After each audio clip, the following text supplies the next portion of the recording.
Hello বন্ধুরা, আর কে কিচেনে সবাইকে স্বাগত। আজকে আমি একটা সাবেকি রান্না বানাবো, মুসুর ডালের বড়া আর মোরলা মাছ দিয়ে একটা রেসিপি। চলুন দেখাই কিভাবে বানাচ্ছি। এখানে আমি 500 গ্রাম মোরলা মাছ নিয়েছি। এটাকে আমি কেটে ভালো করে ধুয়ে নিয়ে আসছি। এবার ধোয়ার পরেতে আধা লেবুর রস দিয়ে দিচ্ছি, নুন,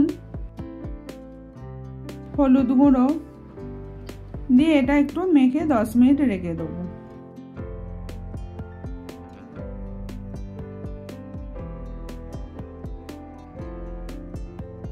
দশ মিনিট পরেতে সর্ষের তেল দিয়ে রান্নাটা করব। সর্ষের তেল পরিমাণ মতন কড়াতে দিয়ে গরম হয়ে যাওয়ার পরেতে মাছগুলোকে আমি দিয়ে ভালো করে ভেজে নেব। মাছগুলো একটু লাল করে ভাজা হয়ে গেছে, এবার আমি তুলে নিচ্ছি। এবার আমি তেঁতুলটা জলেতে ডুবিয়ে রেখে দিয়েছিলাম, একটু নরম হয়ে গেলে এটাকে আমি ভালো করে ছেঁকে তুলে নেব।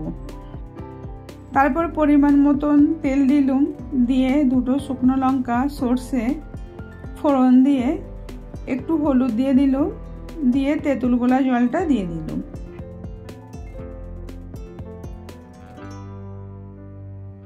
আর একটু জল দিয়ে দিলাম।